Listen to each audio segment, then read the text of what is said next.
Got my cologne. You know how that works.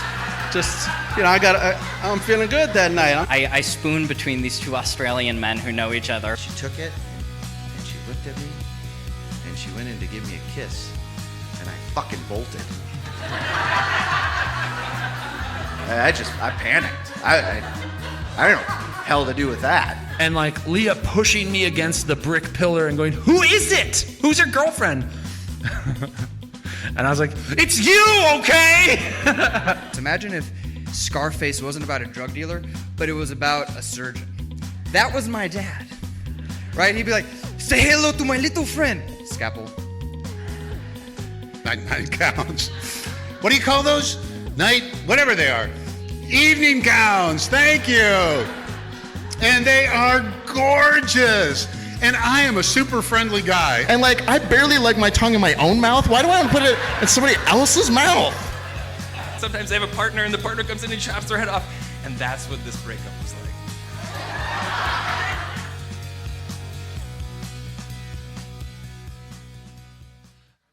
Our next storyteller tells really incredible stories.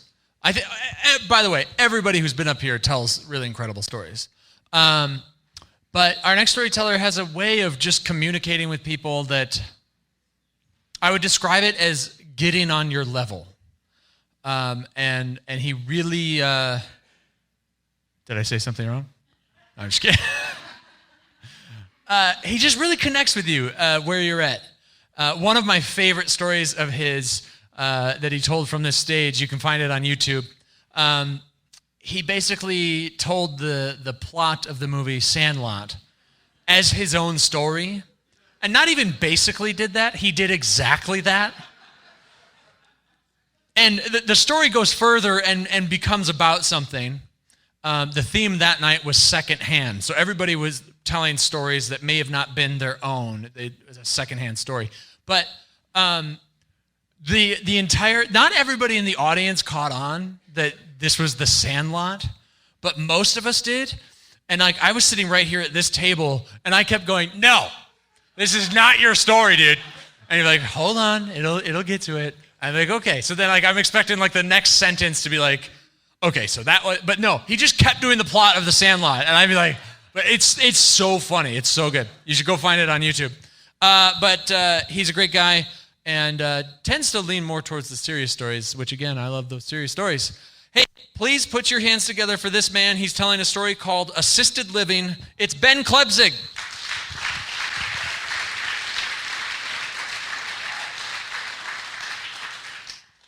So, about a year ago, my dad and my stepmother, Pat, had a rough health patch. They're older. For her, it was congestive heart failure. For him, he's starts with the fact that he's blind, but then he was adding some worsening lung conditions, etc. And they live in Southern Illinois. So I had the conversation with them. I put the full court press on. I said, "You need to come to Wisconsin, come to independent living, find an apartment or something, and be close to me, because I'm the closest son. You need to come close to me." Understandably, they like their independence. They said no. 2 months ago, I got 2 messages on the same day. One was asking if I might have a story to tell tonight. And the other was news that my stepmother's health had significantly worsened. So I figured I'll have a story. I know it'll have a beginning. I know it'll have a middle. I don't know if it's got an end. So I'm going to back up a little bit to earlier. My whole life, I wouldn't say that I've had a great relationship with my dad. Started with, as a young kid, when my parents got divorced, ugly divorce. Then through adolescence, a dynamic where if I expressed an opinion, he would be right there to counter it. He seemed to take delight in saying the opposite of whatever I said, and then an argument would ensue. And he was pick fights. It culminated for me in college when I wrote him a letter, handwritten letter, 4 or 5 pages long, detailing all of the injuries that he had done to me and all of the conservative, negative, contrary opinions that I believe he held. I even accused him of voting for Ron Reagan, which in my family, that was not a good thing. So we had it out, and we talked it through, and it turns out that most of what I was blaming him for, it wasn't really him. He was just trying to engage me in an inappropriate way. And our relationship slowly got better over time, to the point where in recent years, our relationship is kind of steady.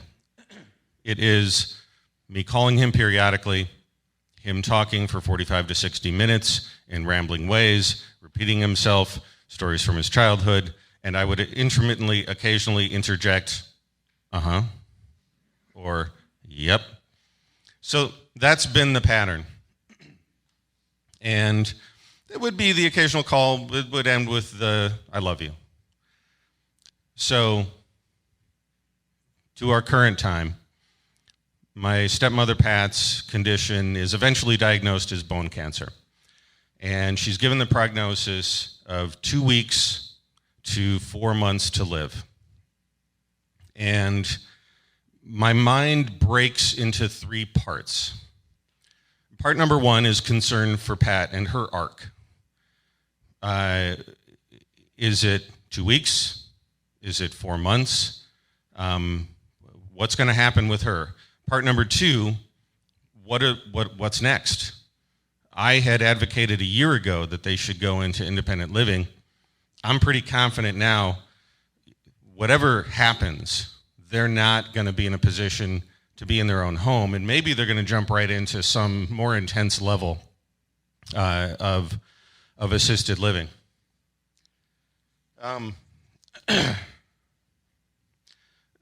The third part is normal everyday life, right? Because this stuff doesn't happen in isolation. I could go through a list of all of the shit that I was dealing with, all of the drama and weirdness in my life on work and family and all of those things. But the simple fact is, just life is a compartmentalized thing. You live fully in each of these 3 areas. And the normal shit of just getting stuff done. So, I'm trying to be supportive son. I'm going to help out from a distance as I can. They're in Southern Illinois. First week of January, I'm going to drive down to Southern Illinois and deliver some freezer meals for Dad and Pat. Normalcy. It also happens to be the first weekend that Illinois has the legal sale of marijuana. Now, I think I can be a good son and help my parents and have access to legal weed. Now, my 18-year-old daughter is coming with me on this trip. Bless her. This is one of those, daughter, do as I say, not as I do. So we're on the drive down, and we drive by a location, and we drove by 3. It was a mad house. First weekend, there was a overflow parking lot with a bus that was shuttling people back and forth. There was a sign out in front of the dispensary that said, the line cut off at 1:30 for a place that was open until 8. So, no legal weed for me. We got down to Southern Illinois, and I start helping out with financial stuff, power of attorney, things like that. We go to the bank with my dad, blind dad, sick dad, and he's talking the ear off of the banker, bless her heart, and we get me added to some accounts, etc. And in order for me to have access to the safety deposit box, I get named a deputy. So I asked for a badge. If I'm going to be a deputy, I want a badge. I did not get a badge. So care goes on. Siblings come, sisters-in-law come, help with care around the home. Home health care comes.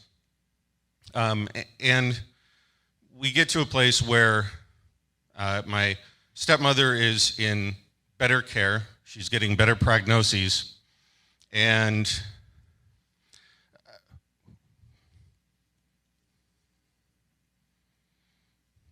what I've come to realize is that I don't know that I necessarily had the right foundation, right? Other families might have a stronger foundation for this is the transition that you make. But I go from a relationship where I listen to long rambling stories to being the child who is in the role of parenting their parent. And they're scared. They're proud. And if you've parented a child, the love you give and the support you give is unconditional. So I give unconditional love and support. And if you've parented a child, they need empathy. They need agency. So that's what I give my parents in this time. I got a call from my stepmother this morning, and she is, chemo is working, blood counts up, cancer cells gone. They're using the word remission. But what she tells me is what is working now won't work forever. So things are in motion. They've made the decision. Assisted living in Wisconsin. They're coming to me. My story doesn't have a neat little ending tied up with a bow.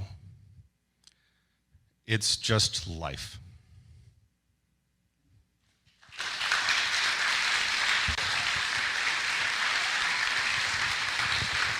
Thank you, Ben. Earlier this week, Ben sent me a message, and he was concerned that his story wouldn't have an ending. And I said, but isn't that the beauty of what we get to do here? Is like not every story for years and years won't have endings sometimes. And the beauty of what we get to do here is we get to come here and tell these stories that sometimes are these open-ended stories, and we get to connect with people. This is cutting in and out. There we go. We get to connect with people, and they then get to walk with us through those open-ended stories and hopefully see it through with us. So thank you so much for sharing that.